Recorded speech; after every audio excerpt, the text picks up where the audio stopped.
हरे कृष्ण कृष्ण कृष्ण हरे हरे, हरे राम राम राम हरे हरे। सृष्टि के रचनाकार परमात्मा अकाल पुरख महाकाल यानी अकाल पुरख के चरणों में बारंबार मेरी नमस्कार। सृष्टि के मालिक गुरु परंपरा गुरु पद और सभी गुरुओं के चरणों में यानी सृष्टि के मालिकों गुरुओं के चरणों में बारंबार मेरी नमस्कार। सृष्टि के सभी माता पिता, आप सभी के माता पिता और सभी के माता पिता के चरणों में बारंबार मेरी नमस्कार और आप सभी के चरणों में बारंबार मेरी नमस्कार और आप सभी को प्यार भरी सतनाम साखी सतनाम साखी सतनाम साखी। ईश्वर की और गुरुओं की परम असीम कृपा से और हमारे बाबा सदगुरु स्वामी टेमराम जी कृपा से हम सत्संग में जुड़ रहे हैं। तो का याद है तो चलो तो का अच्छी है याद ना चलो चलो अरे मजे अच्छी है पूरी कहो ना हमेशा वेो वेो ते जो पाण में आयो काई चंदा कन वेो वेो अरे तो का अच्छी है याद ताके अरे याद अच्छी है याद। आप सभी के चरणों में बारंबार मेरी नमस्कार और आप सभी को प्यार भरी सतनाम साखी सतनाम साखी सतनाम साखी। आइए हम जीवन में सफल हैं, जीवन को सफल करने का अरदास करके प्रार्थना करके असां सिंधी में चऊं तो पला उपाय करे यही अरदास कयूं तो परमात्मा असां जीवन में सफल आयो, जीवन के सफल कयो। तो आइए 10वां सिकंद और उसके अंदर 7वां अध्याय 7वां शकट और तृणावर्त का उद्धार। राजा परीक्षित ने पूछा, मुनिवर भगवान श्री हरि सर्वशक्तिमान है, वे अनेकों अवतार लेके बहुत सी लीलाएं करते हैं, ये लीलाएं मुझे अत्यंत प्रिय लगती है। इनके सुनने से अनेक जिज्ञासाएं शांत हो जाती है, अंतकरण शुद्ध हो जाता है और विविध विषयों का ज्ञान प्राप्त होता है। भगवान के प्रति अनन्य भगत और भक्ति जनों के सानिध्य से प्रेम रस उत्पन्न हो जाता है। यदि आप मुझे उन लीलाओं को सुनने का अधिकारी समझते हो तो कृपया कर उनकी बाल लीलाओं का उल्लेख कीजिए जो उन्होंने बाल कृष्ण के रूप में की थी।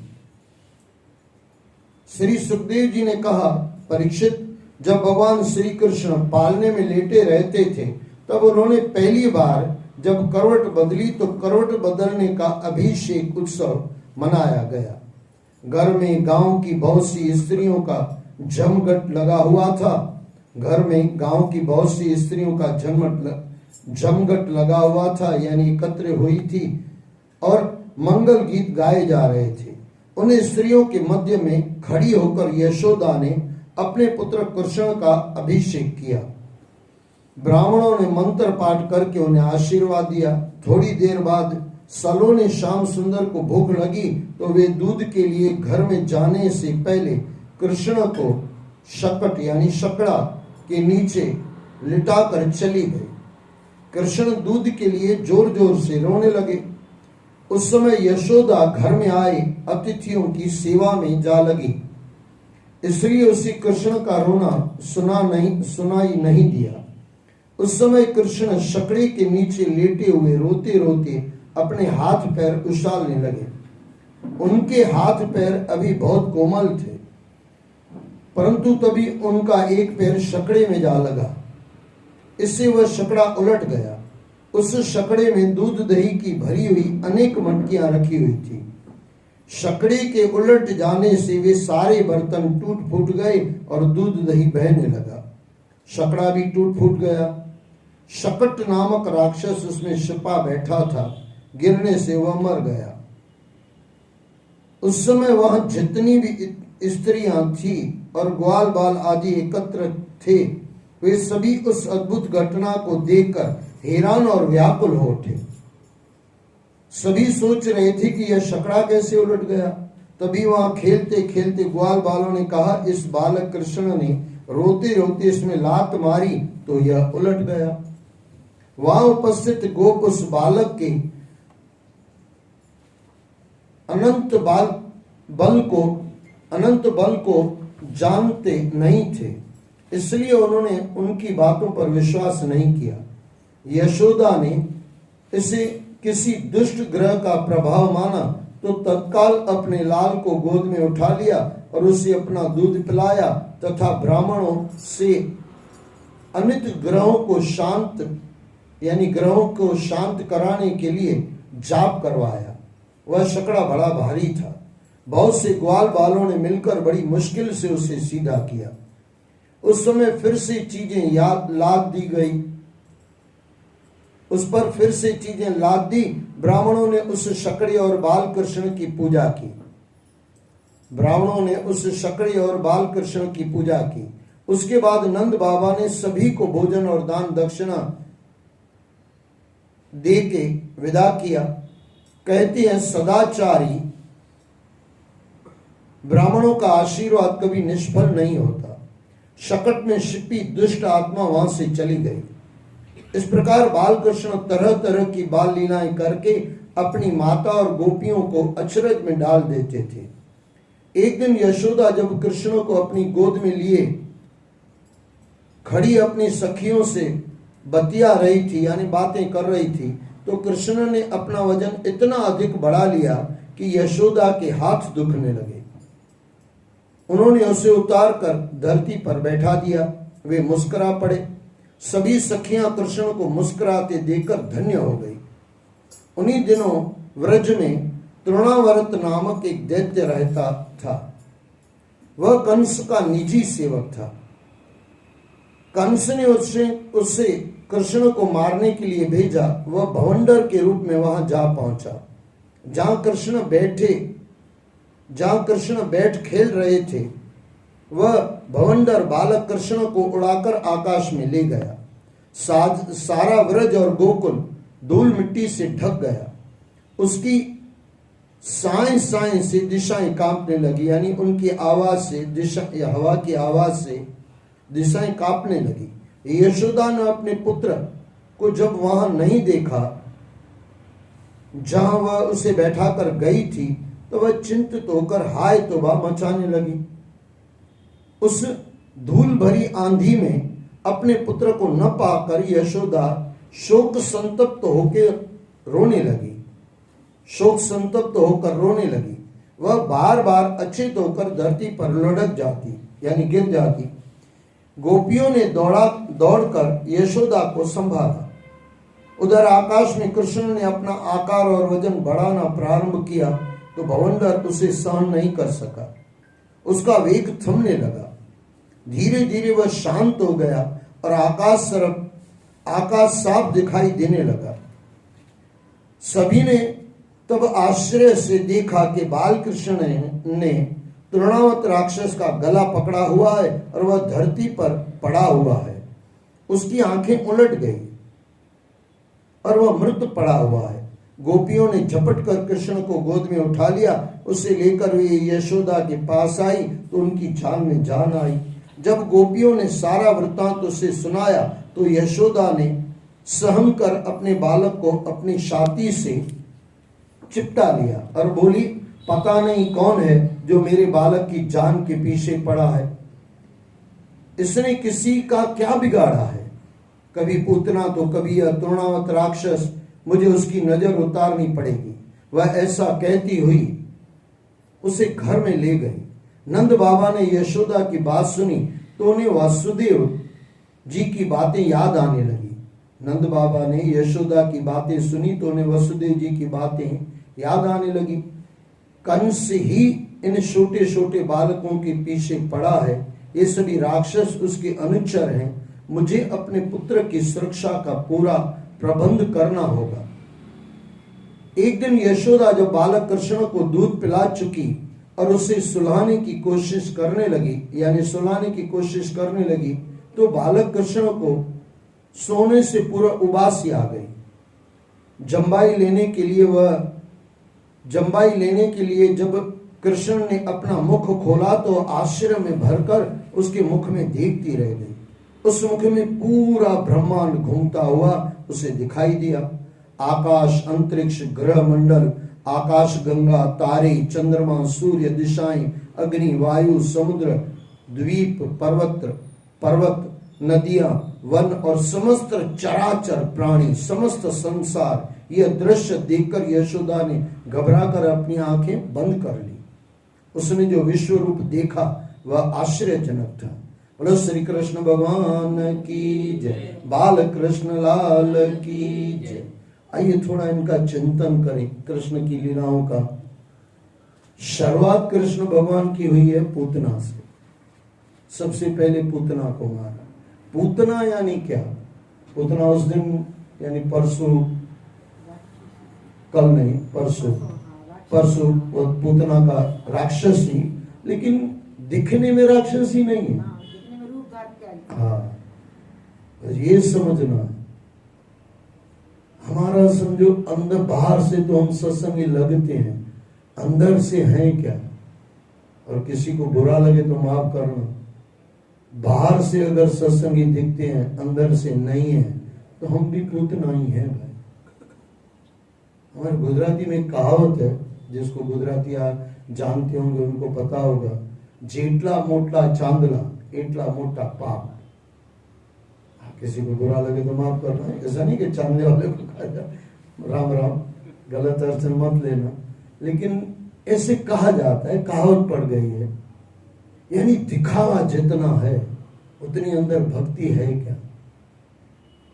अरे मैं तो कहता हूं यार, मैं क्या, संत महात्माओं से मैंने सुना है, दिखावे की आधी भक्ति भी अगर हो जाए ना, बेड़ा पार हो जाए, लेकिन दिखावा पूरा। अच्छा, भगवान राम के सामने भी ऐसा कुछ आया था। कौन थी वो माता? ना कान काट दिए, शूर्पणखा। कैसे आई थी? राक्षसी थी, और कितना बढ़िया रूप बना के आई थी। और ये माता भी क्या करके आई है? ये माता ने भी ऐसा किया है, राक्षसी और रूप बना के आई है। अच्छा, यहां तक यशोदा को पता नहीं चला कि ये नाटकबाज है भाई। उसको भी लगा कि नहीं भाई, भक्ति वाली कोई औरत आई है। कई बार ऐसा सामने वाले को भी लग जाता है कि हम भगत हैं, लेकिन जो करता है ना उसको पता है कि मेरा ढोंग है। करने वाले को पता है, किसी को पता हो न हो।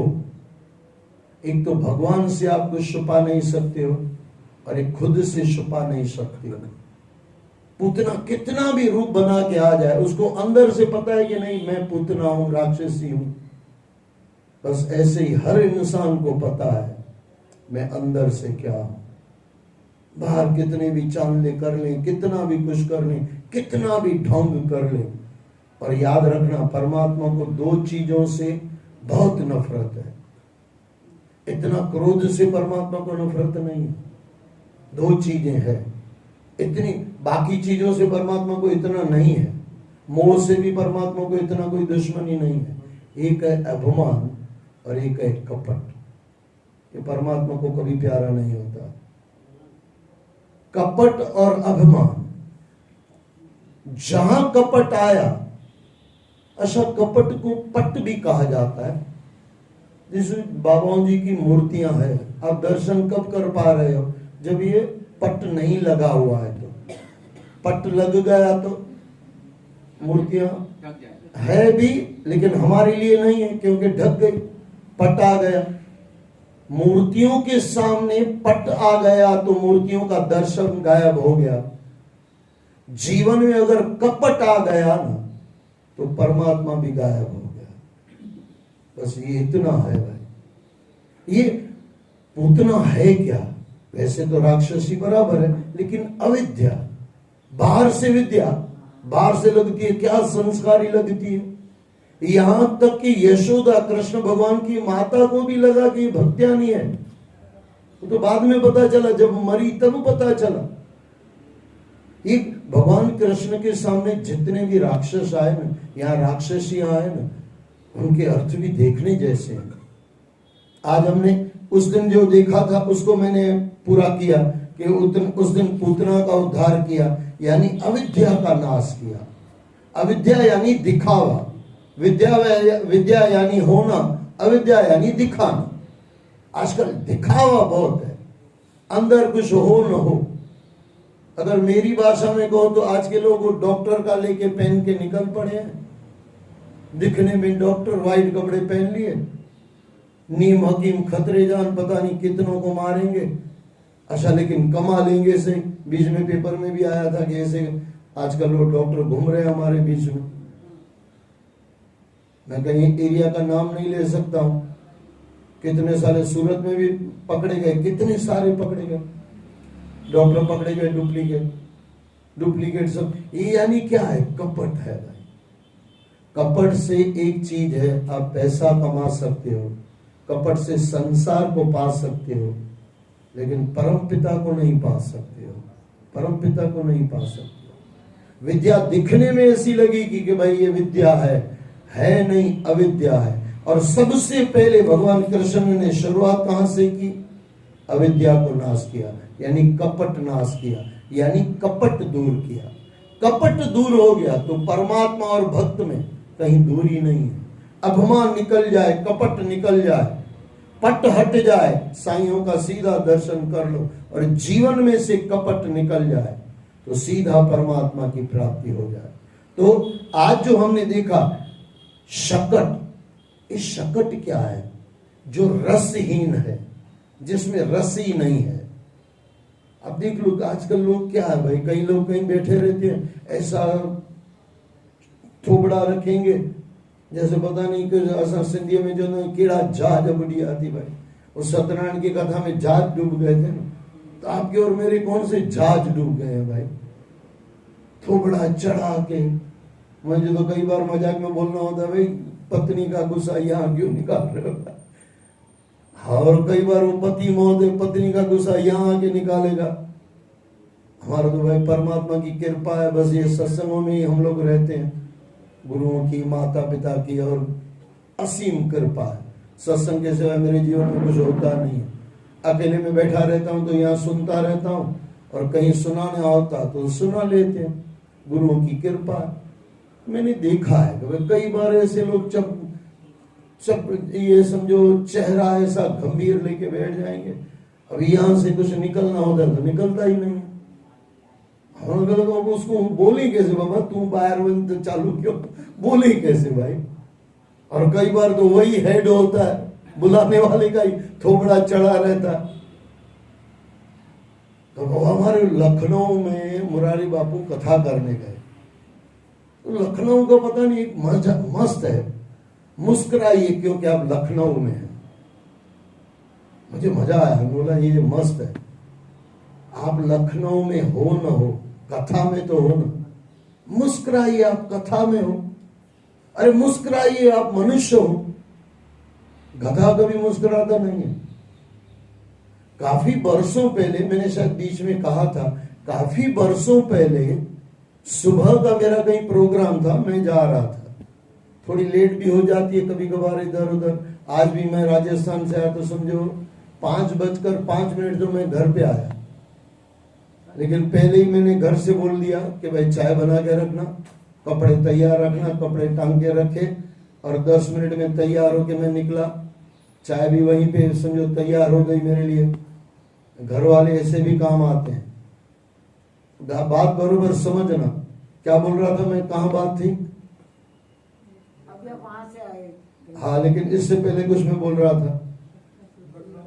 हाँ, मुस्कुराइए क्योंकि आप लखनऊ में हैं, मुस्कुराइए क्योंकि हम कथा में हैं। तो 7 दिन का कहीं प्रोग्राम था, सुबह सुबह जल्दी में जा रहा था, वो तो बीच में मैंने वो आपको बोल दिया। सुबह सुबह मैं जा रहा था, थोड़ा लेट हो गया था। तो आजकल वो लाफिंग क्लब चलती है, अंदर से कहीं बगीचे से हंसने की आवाज आ रही थी, तो वहां कोई माइक लगे हुए थे, पब्लिक ज्यादा होगी, तो अंदर से बोला क्या, बोले घोड़ी जैसे हंसो। यानी उनको जो बैठे हुए थे वो योगा करा रहे थे, तो मैं बोला घोड़ी जैसे हंसो, इंसान है कि घोड़ी जैसे हंसो। और मुझे लेट भी बहुत हो रहा था, मैं बोला लेकिन मैं कुछ भी लेट हो जाए लेकिन मैं देखूं घोड़े हंसते कैसे, इंसान रूपी घोड़े कैसे हंसते हैं। मैं थोड़ा रुक गया, मैं बोला भले लेट हो जाए कोई दिक्कत नहीं, जवाब दिया जाएगा, जो साइन देंगे जवाब देंगे ऊपर से। खड़ा हो गया मैं बगीचे के बाहर।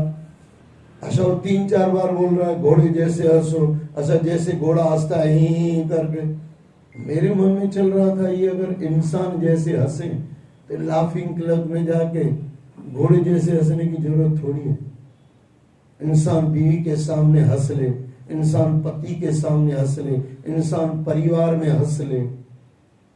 हंसता मुस्कुराता चेहरा चाहिए ना, लेकिन अट्टहास नहीं। रावण का अट्टहास था और राम का मुस्कुराहट थी। ऐसे कहा जाता है ब्रह्मा जी महाराज जा रहे थे ऊपर से, सीता माता को रावण ले गया, अकेले बैठे हुए थे राम। लक्ष्मण कहीं इधर उधर गए होंगे इधर उधर, और वहां से नारद मुनि जा रहे थे।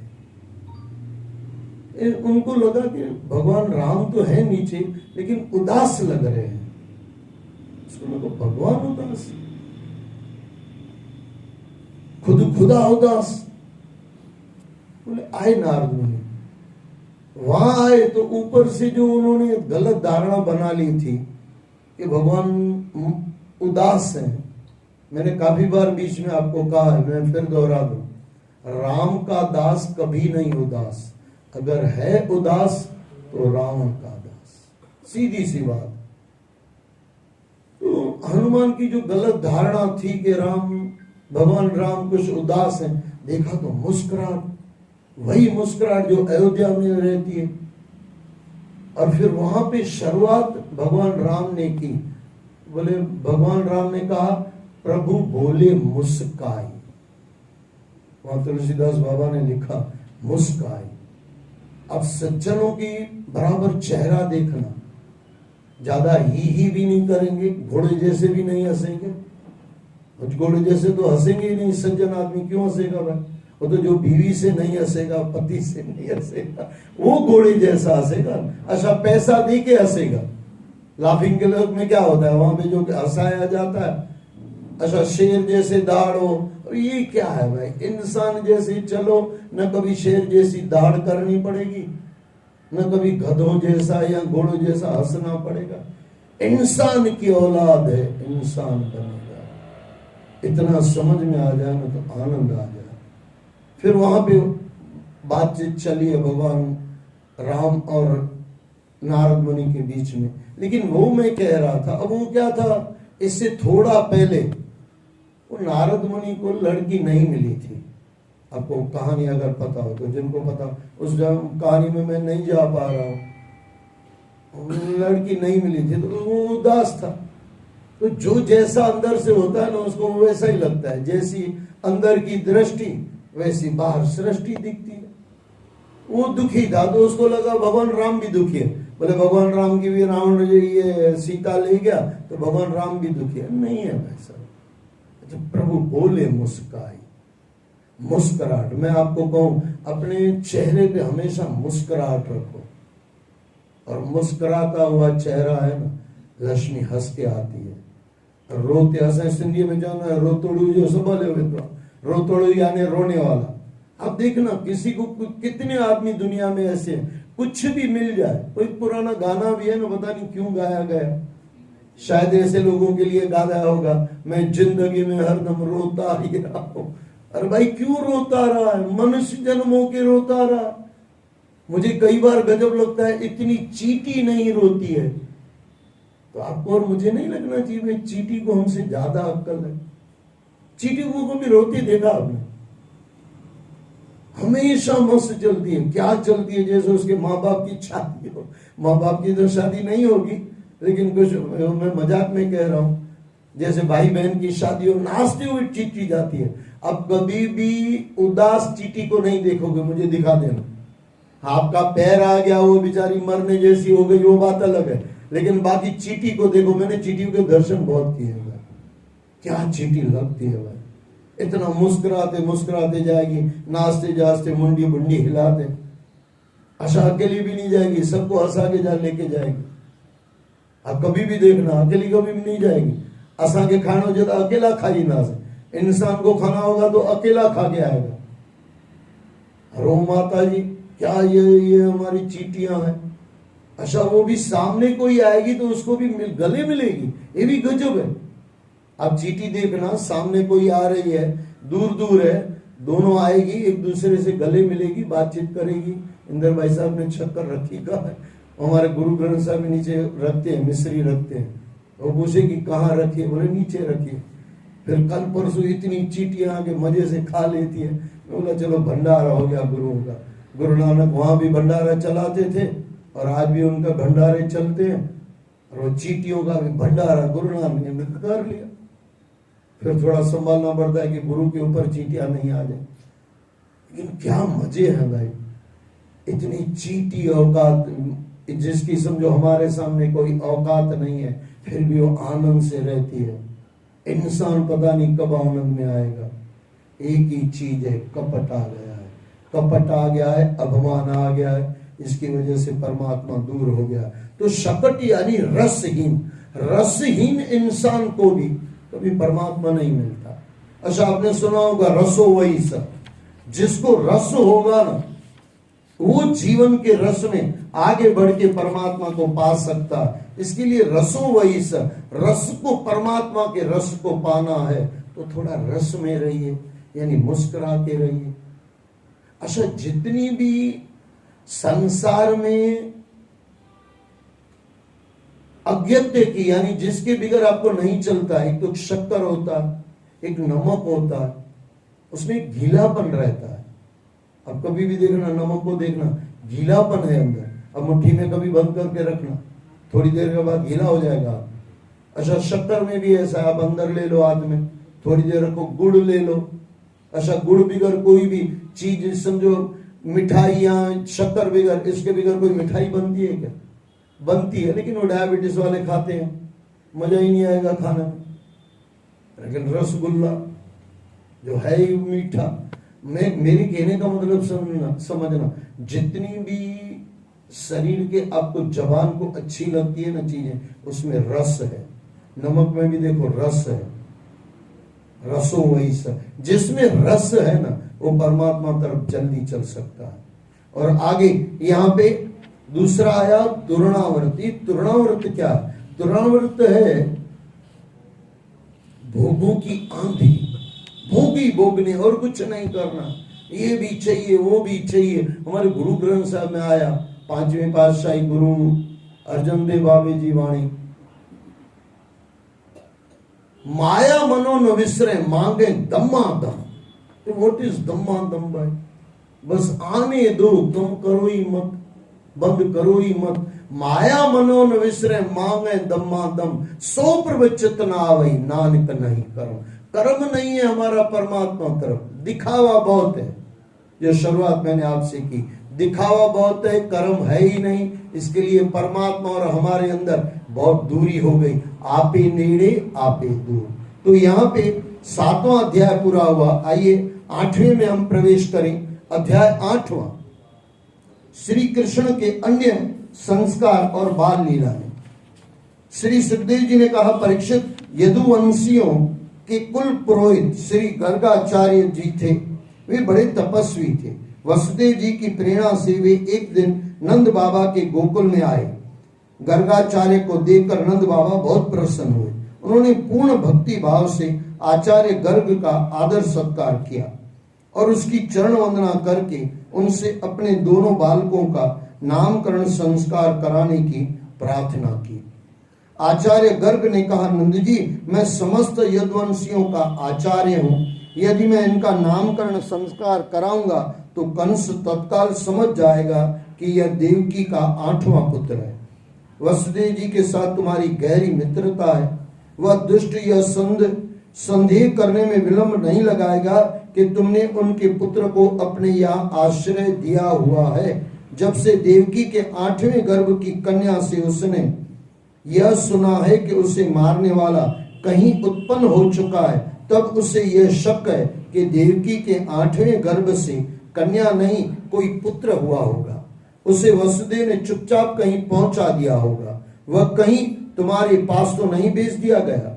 यदि मैंने इनका संस्कार किया, यानी नाम संस्कार किया, तो और कंस ने इन्हें मार डाला तो हमसे बड़ा अन्याय हो जाएगा। नंद बाबा ने कहा, आचार्य जी, आप गुपचाप रूप से गौशाला में स्वस्ति वाचन करके इनके नामकरण कर दीजिए। मैं यशोदा और रोहिणी के अतिरिक्त किसी सगे संबंधी को भी इसकी खबर नहीं दूंगा। राजन, नंद बाबा के ऐसे कहने पर आचार्य गर्ग ने गुप्त रूप से उनका नामकरण संस्कार कर दिया। उन्होंने रोहिणी के पुत्र का नाम राम रखा और कहा, इसके बल की कोई सीमा नहीं होगी, इसके लिए यह बलराम के नाम से प्रसिद्ध होगा। उन्होंने श्याम और यशोदा के पुत्र का नाम कृष्ण रखा। इसी लोग श्याम और वसुदेव नाम से भी जानेंगे। इसके अतिरिक्त इसके बहन से गुणों के कारण, इसके अतिरिक्त इसके बहुत से गुणों के कारण इसके अन्य बहुत से नाम होंगे। यह लोक कल्याण करने वाला महान बालक होगा। समस्त गोप और गौओं को यह आनंदित कराने वाला होगा। इनकी सहायता से तुम लोग बड़े से बड़ी विपत्तियों को भी पार कर लोगे। व्रजराज, पिछले युग की बात है, एक बार पृथ्वी पर कोई राजा नहीं रह गया था। चारों ओर डाकुओं ने लूट खसोट मचा रखी थी।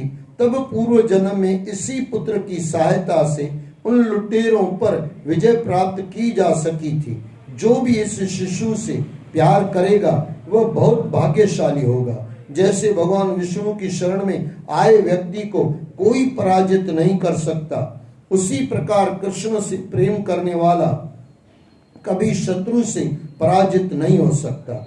गुण, संपत्ति और सौंदर्य में, कीर्ति और प्रभाव में, शक्ति और ज्ञान में यह बालक साक्षात नारायण के समान है। बोलो नारायण भगवान की जय। तुम सावधानी पूर्वक इसकी रक्षा करना, क्योंकि शत्रु हर समय इस पर घात लगाए रहेगा। ये क्या है भाई? भगवान के ऊपर कोई घात लगाता है क्या? आपकी भक्ति पर कोई घात न लग जाए, आपकी भक्ति चली न जाए, यह भक्ति को कहा जा रहा है। इशारा भक्ति के लिए। हमारी भक्ति चले जाएगी ना तो भगवान चला जाएगा। जीवन में भक्ति पक्की हो, वो दिखावा न हो, अंदर से हो। मैंने शुरुआत वहीं से, भगवान कृष्ण की लीला यही बता रही है, दिखावा न हो, भक्ति अंदर से हो। बाहर दिखे तो दिखे, नहीं दिखे तो नहीं दिखे। हमारा उल्टा है, अंदर से दिखे न दिखे, बाहर से दिखना चाहिए। जितना इंसान अच्छा दिखाने की मेहनत करता है ना, इतनी मेहनत अगर अच्छा बनने में कर दे तो जल्दी अच्छा बन जाए। भक्ति जितना दिखावा है इतना करने में बहुत जल्दी हो जाती है। करने में इतना करना नहीं पड़ता जितना दिखाने में इतना करना पड़ता है। कई बार मैं मजाक में कहता हूँ, जो लोग नापास होते हैं, फेल होते हैं, वो 24 घंटे कुछ नहीं करते तब जाके नापास होते हैं। पास होने के लिए 3-4 घंटे बहुत हो गए। थोड़ा समझने का प्रयास करना। पास होना तो कोई ज्यादा बात थोड़ी है, 2-3 घंटे पढ़ाई कर लो, पास हो जाओगे। और नापास होना तो 24 घंटे जाके असां सिंधी में जो तो रुलणो पिनणो पवंदो तभी नापास थी। मतलब ये थोड़ी घूमना फिरना पड़ेगा बिना कारण का, तब जाके 24 घंटे जब करोगे तब जाके फेल होगे। बस ये जीवन भी ऐसा है, थोड़ी बहुत भक्ति अंदर से आ जाए और उस तरफ चल पड़े, सच्चाई से चल पड़े तो परम तत्व मिल जाए। और यहाँ पे परीक्षित इस प्रकार गर्गाचार्य नंद बाबा को समझा बुझाकर अपने आश्रम में लौटाए। नंद बाबा को समझा बुझाकर अपने आश्रम लौटाए। उनकी बात सुनकर नंद बाबा सावधान हो गए। उन्हें आत्मिक आनंद भी हुआ कि इतना महान पुत्र उनके यहाँ जन्मा है। कुछ ही दिनों में राम और श्याम घुटनों के बल चलने लगे। फिर वे थोड़े बड़े होते ही ग्वाल बालों के साथ गलियों में खेलने लगे। धूल मिट्टी में सने उन्हें देखकर उनकी माताएं प्रसन्न होती और उनकी तरह तरह की शैतानियों को देख कर प्रसन्न होती रहती। देखो यहाँ पे शैतानियां लिखा है, भगवान शैतान नहीं थे। दो चीजें समझ लो, एक होती है मस्ती, एक होती है शैतानी। भगवान मस्ती खोर थे, शैतान नहीं थे। अब बोलोगे दोनों में फर्क क्या? ये लिखने वाले का कभी अर्थ में थोड़ा इधर उधर हो जाता है। लिखने वाले की मनसा वही है, मस्ती। मस्ती खोर क्या होता है? मैं आपसे मस्ती करूं और आप भी एंजॉय करो, आपको भी मजा आए, ये होती है मस्ती। मैं शैतानी करूं और मुझे मजा आए, आपको मजा ना आए, तो ये शैतानी है।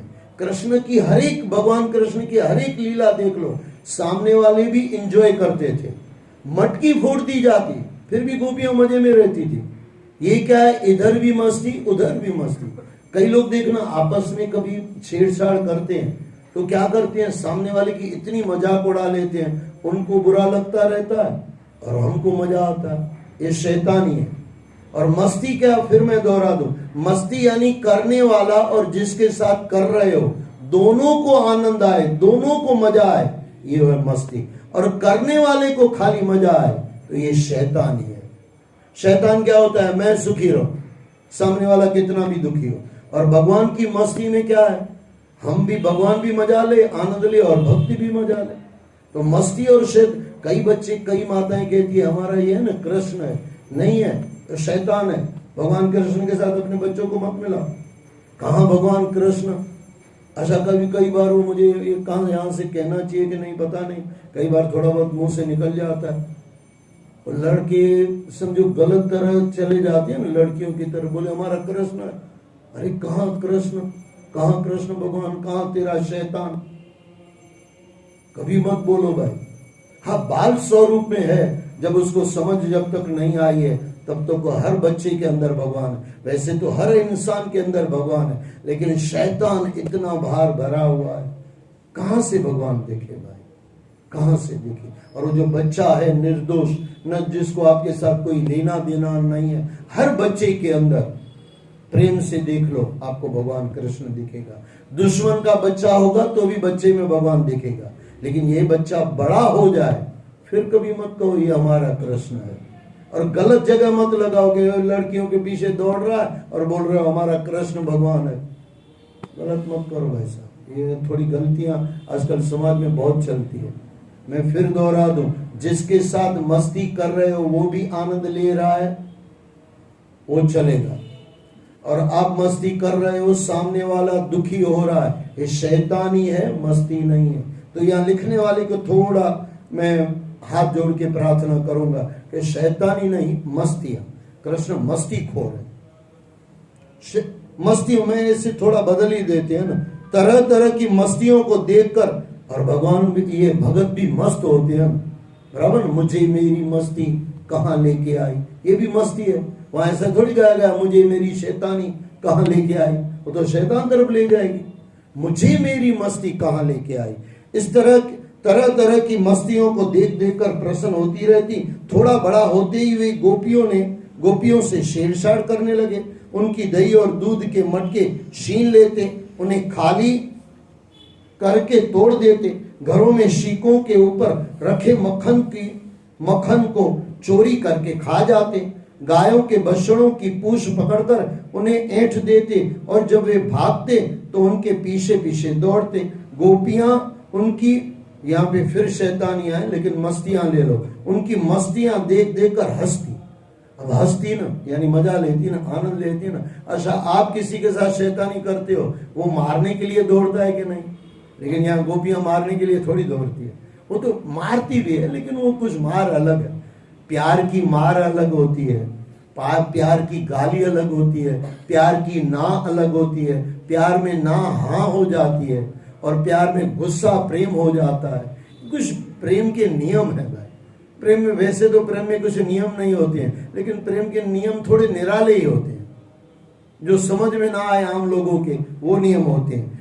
गोपियां उनकी मस्तियां देख देख कर हंसती रहती, गुस्सा करती, उनकी शिकायत यशोदा रोहिणी से करती, पर उन पर कोई प्रभाव नहीं पड़ता।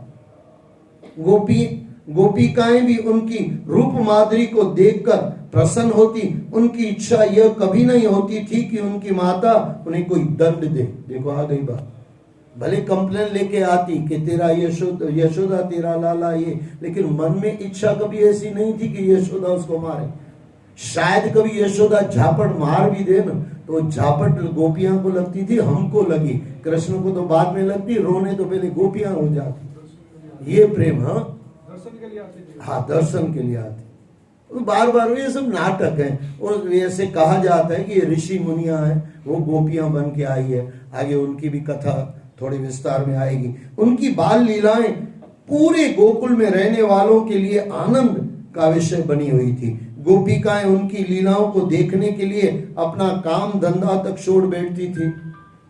जिस दिन उसकी कोई लीला नहीं होती उस दिन गोपिकाओं का मन उदास हो जाता। अब जिनके साथ मस्ती हो रही है वो उदास हो जाता। और हमारी तो शैतान, कोई शैतान आ जाता, बोलते भाई ये नहीं आए तो शांति हो। यहाँ तो कृष्ण नहीं आए तो उनको उदास हो जाते हैं। कृष्ण मस्ती करने आए तो उनकी जान में जान आ जाती है। गोपिकाओं का मन उदास हो जाता और वे बालकों को देखने के लिए कोई न कोई बहाना बनाकर उनके घर में पहुंच जाती। राजन, व्रजवासियों के कन्हैया तो स्वयं भगवान है। वे परम सुंदर और मधुर स्वभाव के हैं। उनके बचपन की चंचलताएं बड़ी अद्भुत और मन को हरने वाली होती है। एक दिन सभी गोपिकाएं यशोदा के पास आई और कन्हैया की करतूतों को बताने लगी। अरे यशोदा, तेरा लाडला कान्हा तो बड़ा नटखट हो गया है। गाय को दूहने का समय न होने पर भी वह वषणों को खोल देता है। हम उसको डांटे तो वह उल्टे हमको डांटने लगता है। हम उसका मुंह देखें तो वह हमें देख के ठठा मारकर हंसने लगता है। हम कितनों ही दही दूध को छुपा के रखें, पर वो उसकी मित्र मंडली चुरा चुरा के सब खा जाते हैं। जो बच जाता है वह बंदरों में बांट देता है। ये बंदर है ना, ये भगवान के साथ पुरानी इनकी मित्रता, राम के युग से उनके साथ है। और राम के युग में थे तो बंदरों को बेचारों को कुछ खिलाया नहीं था। जंगल में थे भगवान राम। वो तो वहां से सोचा था, बेटे अगली बार जब आएंगे ना तुमको मक्खन मिला खा, ये थोड़ी थोड़ी छोटी चीजें क्या खिलाना। हाई लेवल का भगवान है तो कुछ अलग ही खिलाएगा ना भाई। मक्खन मलाई खिला के बंदरों को मोटा ताजा कर लिया, क्योंकि उनके अंदर राम हमारे हनुमान जी हैं भाई। भगवान के रूप में भी वो भी तो है ना, हनुमान भगवान भी है।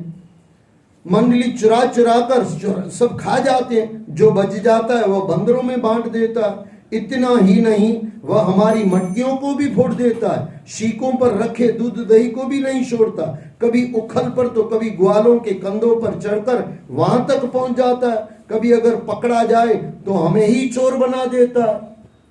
जैसे हमारे घर का मालिक वही हो, हकीकत वही मालिक है ना भाई साहब। ऐसे कहा जाता है कि हमारे रमेश भाई ओझा कहते हैं कि भगवान को लाके खड़ा कर दो कटहरे में कि भाई तूने चोरी की। वो पहले सवाल ये करेगा घर किसका, बोले भगवान का। अच्छा चोरी किसने की, भगवान ने। अरे भगवान अपने घर में से कुछ ले रहा है तो चोर कैसे हुआ भाई? चोर तो तू आगे, तू अपना समझ के बैठा हुआ। ऐसे कहा जाता है कि अच्छा वकील बोले हम हनुमान जी को रख लो और भगवान कृष्ण को बुला लो भाई, उनको बताइए ये राम भगवान ही है, एक ही स्वरूप है। और बोले वकील में राम हनुमान को बिठा दो और बोले केस चलाओ। केस क्या चलेगा, वही खलास हो जाएगा भाई। भगवान मालिक कौन है?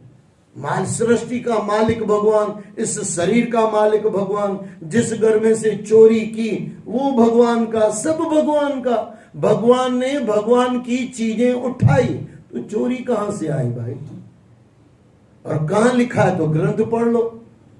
पूरी सृष्टि के अंदर जथा समझो, जिथे जहां भी खाली गट कोई ना है, कण कण में है झांकी परमात्मा की। कहां भगवान नहीं है भाई? कहां लिखा है? ग्रंथों में लिखा है। अब चोरी करने वाला मालिक अगर खुद की चोरी कर रहा है तो वो ले रहा है, दूसरों को लग रहा है चोरी हो रही है। चोरी कहीं नहीं हो रही है। गोपिकाओं की बातें सुन सुनकर यशोदा दिखावे के तौर पर बड़ा गुस्सा करती है। अब देखो, दिखावे के लिए गुस्सा करती, रियल गुस्सा नहीं है, दिखावे के लिए गुस्सा करती। आने दो उसे घर, इस बार उसकी खबर नहीं ली तो कहना। वह उन्हें समझा बुझाकर वापस भेज देती। वह कान्हा को घर आने पर दंड देने का विचार करती, पर उसके आते ही वह गोपियों की कई बातें भूल जाती। यही तो है भगवान कृष्ण का दर्शन कर लो, वो सब इंसान संसार भूल जाता है। ये तो हमारे बदनसीब है, भगवान का दर्शन करके भी हमारा संसार छूटता नहीं है भाई, संसार छूटता नहीं है। लेकिन एक बार अगर भगवान की नजर से नजर मिल जाए, आनंद आ जाए। गोपियों की कई बातें भूल जाती और कृष्ण को दुलार करने लगती। उससे पूछती, क्यों रे, घर में माखन क्या कम होता है जो तू गोपियों के घर में घुसकर माखन चुराता? इस पर श्री कृष्ण कहते, मैया मैंने माखन नहीं खाया। अपने कानों को हाथ लगाकर वे कहते, गोपियों तो बेकार में मुझे बदनाम करती है। एक बार कन्हैया ने मिट्टी मुंह में डाल ली तो बलराम ने जाकर घर